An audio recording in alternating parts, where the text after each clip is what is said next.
mi compañero Francisco, hoy traemos una dinámica un tanto distinta quizá de lo que hemos estado viendo. Vamos a tratar de intercalar algunas presentaciones y para que queramos salir bien. Nosotros, en nuestra parte de nuestro equipo, también Carlos, que ya tuvo alguna experiencia en alguna ocasión anterior por acá, el día de hoy. Y también cabe resaltar que nuestro trabajo, nuestro IPEP, todavía es un trabajo en progreso, ¿verdad? Por lo cual algunos resultados podríamos tomarlos como preliminares. Sin embargo, pues son unos avances bastante importantes que pues debemos apresurar. Si quiere, Francisco, pasemos a la siguiente.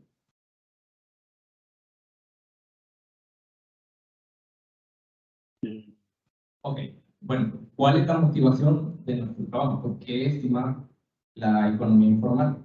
Primero vamos a definir qué es economía informal, y esto según Tanzi de 1983, es toda economía que no está dentro del radar de las estadísticas oficiales del país, ¿verdad?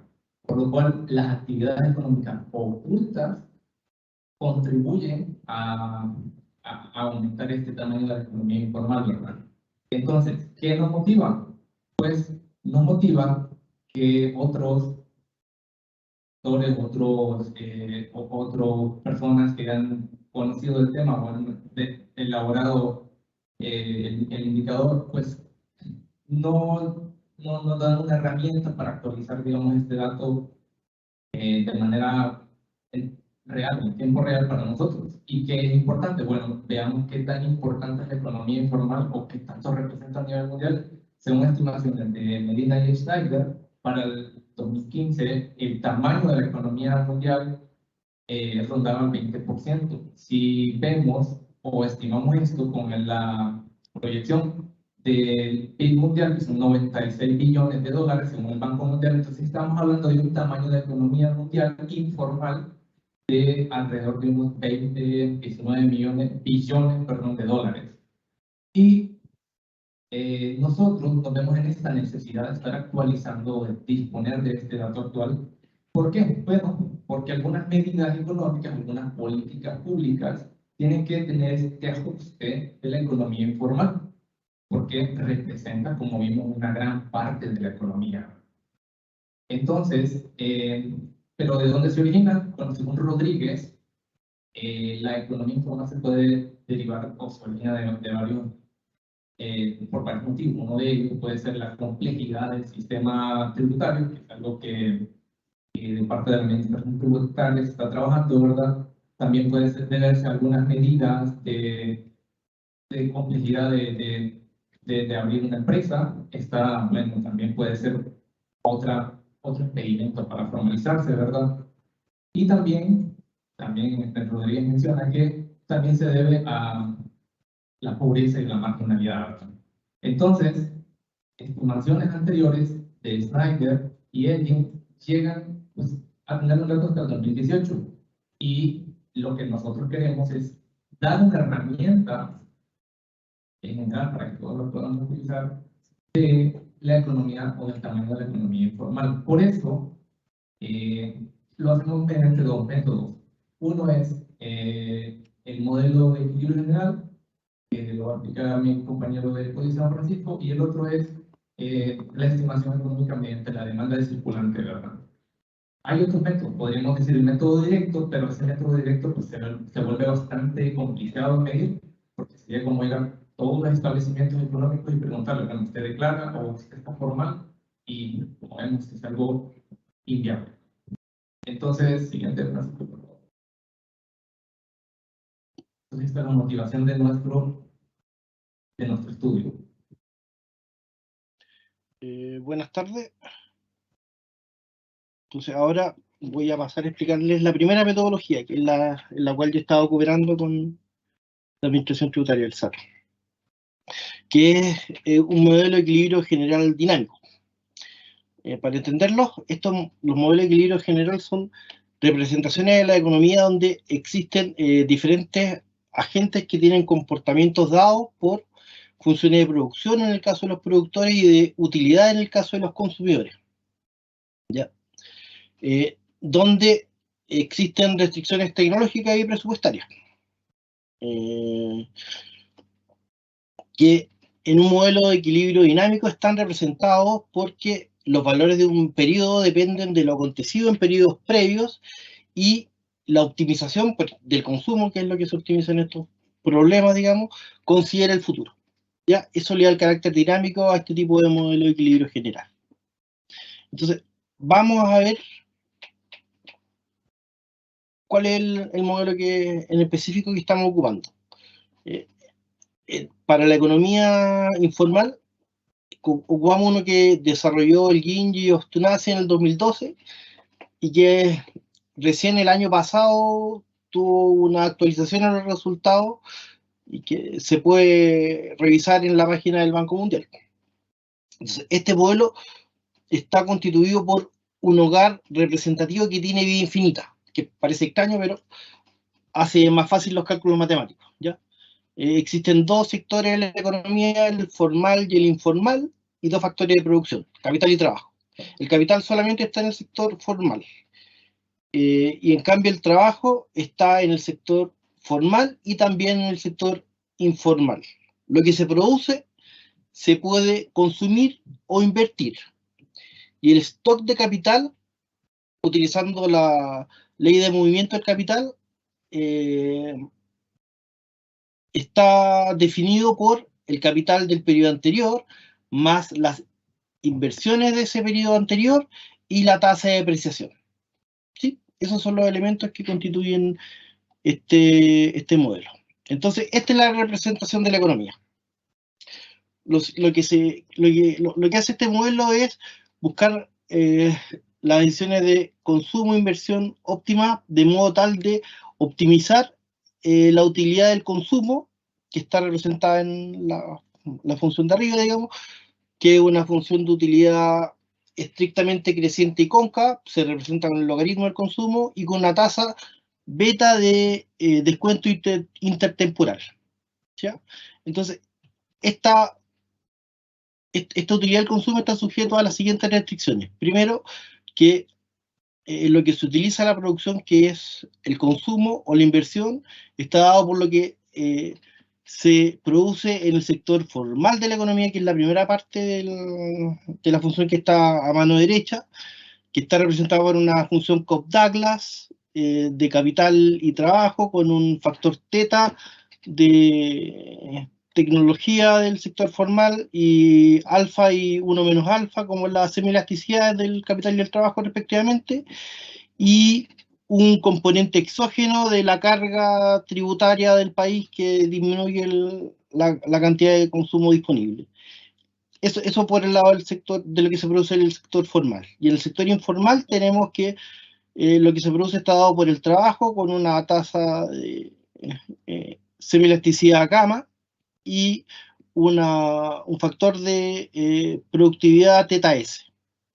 Como ya dijimos, el capital está representado por por la ley de movimiento del capital y el trabajo puede ser destinado al sector formal o el informal. Entonces, en este modelo hay parámetros que están dados, ¿ya? En particular, alfa y gamma, que son las semielasticidades de los factores productivos y la tasa de depreciación delta, ¿ya? Y que fueron tomados de la literatura. De todos modos, nosotros hicimos pruebas de sensibilización y los resultados no cambian mucho ante variaciones de estos parámetros. El consumo, la inversión y el trabajo formal y la carga tributaria, teta, son cifras que nosotros obtuvimos de cuentas oficiales de Honduras. Y lo que hace el modelo básicamente es resolver beta, los tetas de productividad y la cantidad de trabajadores en el sector informal para obtener el porcentaje de producción que se realiza en el sector informal. Ya, eso es lo que hace. Entonces, para terminar esta parte de la metodología del modelo de equilibrio general dinámico, les quiero decir cuáles son las fuentes particulares que ocupamos. El stock de capital utiliza datos de cuentas nacionales del Banco Central de Honduras con un modelo de inventario perpetuo, considerando el PIB, la inversión y la tasa de depreciación, obtener el stock de capital en cada periodo la inversión en la formación bruta de capital, el consumo del sector privado, todos datos del Banco Central de Honduras junto con el PIB real y el PIB nominal que se utiliza junto a los impuestos que se obtienen de la Secretaría de Finanzas para obtener la carga impositiva anual, y el empleo formal, que es la cantidad de personas empleadas que cotizan en una de las instituciones previsionales de Honduras, que son las que están mencionadas acá. ¿Ya? Estos datos los tenemos para todas las instituciones hasta el 2019. Y para el año 2020-2021, hasta el momento, tenemos solamente alrededor del 80% de los datos de estas instituciones. Entonces lo que hicimos fue simplemente una interpolación de la proporción que los datos que tenemos disponibles tenían los 2 años antes para los cuales existen datos, y esa proporción se le aplicamos los datos que teníamos para el 2020 y para el 2021. Y con eso construimos el modelo. A continuación, mi compañero va a explicar el modelo de demanda por circulante. Sí, bueno, agregado también a esta metodología, este es lo que nos explica, pues, la metodología de equilibrio general, ¿verdad? Pero por otro lado, tenemos un modelo teórico del cual surge el modelo o la economía estimada, la economía informal por parte del modelo de demanda del circulante. Ok, entonces recordemos esta ecuación 4, más adelante la vamos a ver un poquito más. Esta nos dice que el circulante observado es una función o una escala donde θ es la presión tributaria de la economía y Y es el volumen de transacciones que se realizan en la economía. Esta medida por el PIB per cápita. Luego vamos a resolver un poquito más. Encontramos que el circulante observado es igual al circulante legal para transacciones legales y el circulante informal para transacciones que están fuera del radar de las estadísticas macroeconómicas, ¿verdad? Por otro lado, tenemos el PIB observado, que es igual al PIB informal más el PIB, pues, el legal, ¿verdad? O observado, el PIB que lo obtenemos de las estadísticas del Banco Central. Y de la teoría cuantitativa del dinero vamos a suponer que la velocidad del dinero para las transacciones informales es la misma que para las transacciones formales, un supuesto dentro del modelo. Resolvemos esto y nos da que el PIB informal es igual a la velocidad del dinero, que vamos a suponer que es la misma, por el circulante de la economía informal. Si quiere, la siguiente. Entonces, resolviendo esto, como digo, tengamos en cuenta la ecuación 9 y tengamos en cuenta la ecuación 8. En este modelo teórico, nosotros nos encargamos de estimar un modelo econométrico mediante a ver, hay un pequeño lag aquí. Ok, entonces a partir de este modelo teórico que ya lo explicamos, donde tiene bastante, considera con bastante peso la presión tributaria, entonces obtenemos lo siguiente. Utilizamos el logaritmo del circulante de los billetes y monedas de circulación. Utilizamos la presión tributaria, todos estos logaritmos. Utilizamos el ratio o las remuneraciones salariales que las obtenemos de el PIB por el lado del ingreso. Y también utilizamos el PIB per cápita, que nos da el volumen de transacciones que se pueden realizar en la economía.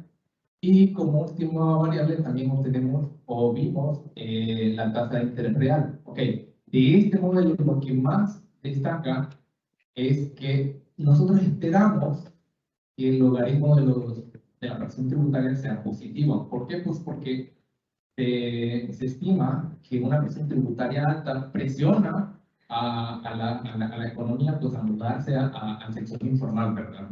Esperamos que ese signo sea positivo. Tenemos un resultado acá, pero quizás no es el momento o no tenemos tanto tiempo disponible para discutirlos.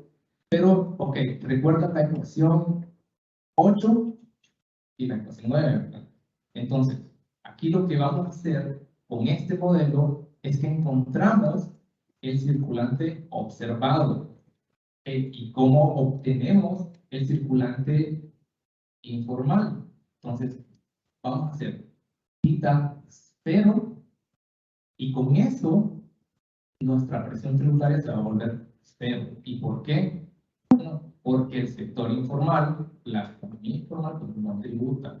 Y ese margen entre el circulante observado o el circulante estimado versus el circulante informal, cuando hacemos θ igual a 0, esa brecha es el tamaño de la economía informal. Esto medido por la demanda de dinero, ¿verdad?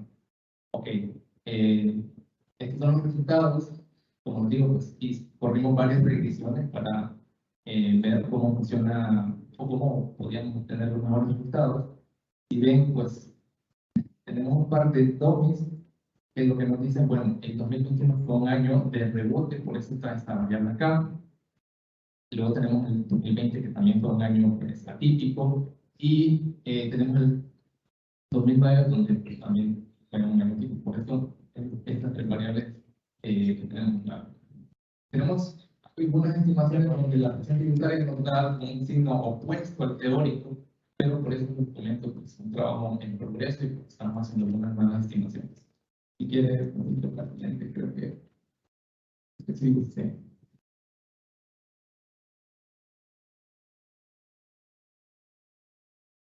Entonces, como les digo, al hacer 0, θ en la ecuación 8, ahí es donde obtenemos el circulante de la economía informal. Y ese margen o esa brecha entre el circulante observado y el circulante informal, pues ese es el tamaño de la economía informal. Creo que ahora sí vamos a mostrar un poco más de resultados. Sí, entonces una vez de ver la metodología, vamos a ver qué obtuvimos. Entonces, tenemos series de informalidad desde el comienzo del 2000 hasta el 2021, con los datos disponibles.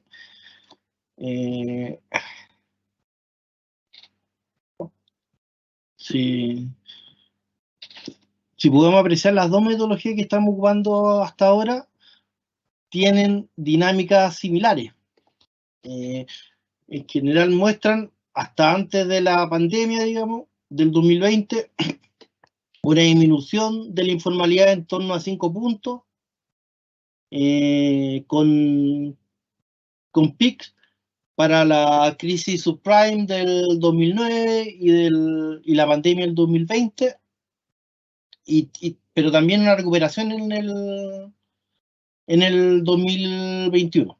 ¿Ya? Entonces, hasta ahora los resultados que se muestran son relativamente consistentes. ¿Ya? Pero uno puede comparar esto con lo que la literatura ha entregado para Honduras en este mismo periodo.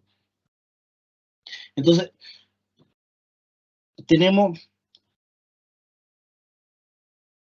el dato de Schneider para mucha economía, publicado en el 2018, que llega hasta el 2015, y tenemos las últimas publicaciones del GIN, publicado en la página del Banco Mundial, hasta 2017, para un modelo de equilibrio general dinámico, y 2018 para un modelo MIMIC, que es otra manera de estimar informalidad para Honduras.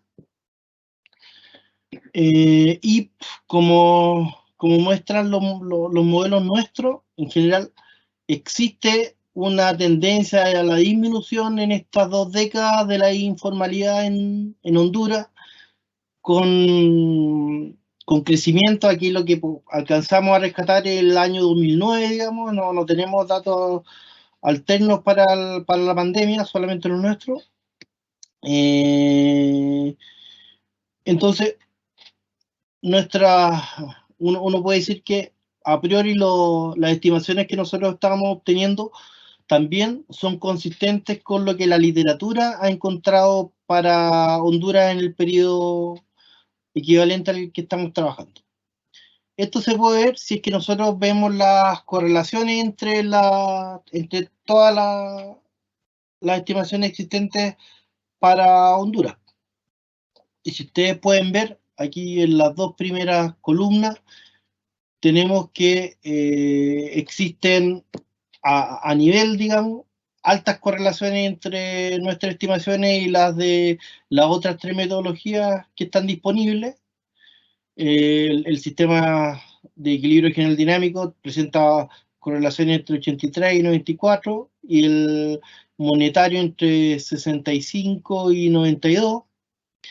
Y si uno hace la correlación de la primera diferencia, también ve que los resultados son significativos, positivos, entre nuestras estimaciones y las que la literatura también encuentra. Entonces, hasta el momento tenemos evidencia para decir que nuestros resultados están respaldados por los datos disponibles para informalidad existentes para Honduras. Y eso también se observa si es que uno ve diferentes estadísticas de informalidad de toda la serie analizada, y están todas en torno al 45%. ¿Ya? Así que podemos decir que hasta ahora tenemos evidencia que nuestras estimaciones conversan, digamos, con la literatura del tema. Pues ahora vamos a hacer las conclusiones. Sí, bueno, como les mencionaba previamente al inicio, pues uno de los objetivos de estimar la informalidad por dos métodos, pues es dar robustez a los resultados, porque como ustedes lo pueden ver, pues también apegándonos a los resultados de otra literatura, de otros autores, pues son también consistentes. Igual podríamos tener un dato bastante aproximado de la informalidad, que no lo explica al inicio, pero que es distinto el tamaño de la economía informal al empleo informal, pero no lo confundamos porque puede haber alguien con empleo informal dentro de la economía formal. Ok, son dos indicadores distintos. Bueno, dentro de nuestras consideraciones finales, pues intentamos satisfacer la necesidad de disponer este dato. Además de el dato, pues también pretendemos brindar la metodología, ¿verdad? Para que cualquiera que quiera lo pueda replicar. Y además, pues ambas herramientas, tanto el modelo de equilibrio como el modelo de circulante, pues arrojan resultados robustos y consistentes con otra literatura. También es importante que tengamos en cuenta que en los años anteriores a la pandemia, entre 2015 y 2019, la informalidad en Honduras estuvo en torno al 43 y 43%, 44% del PIB, con una trayectoria descendente desde el 2002, que venía descendiendo la informalidad o el tamaño de la economía informal en el país hasta 2020, ¿verdad? Durante este periodo, entre 2015 y 2019, estimamos que durante la pandemia la informalidad incrementó alrededor de entre 3 y 4 puntos porcentuales. ¿Qué tan grande o qué tanto puede representar esta informalidad? Bueno, si lo tenemos en cuenta el 44% del PIB o el 45%, pues representa alrededor de 300 mil millones de empiras, ¿verdad? Si lo tenemos en cuenta, que no tan así, ¿verdad?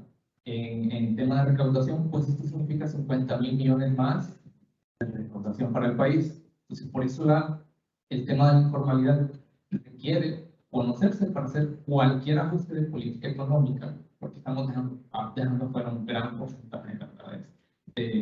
Del país. Ok, y como nuestros próximos pasos, bueno, tenemos que revisar los datos de empleo informal que aún no están provistos por el INE, por tuvimos que hacer una extrapolación, y tenemos que también revisar tenemos que revisar nuestro modelo empírico de la demanda de circular. No sé si tienen comentarios para analizar.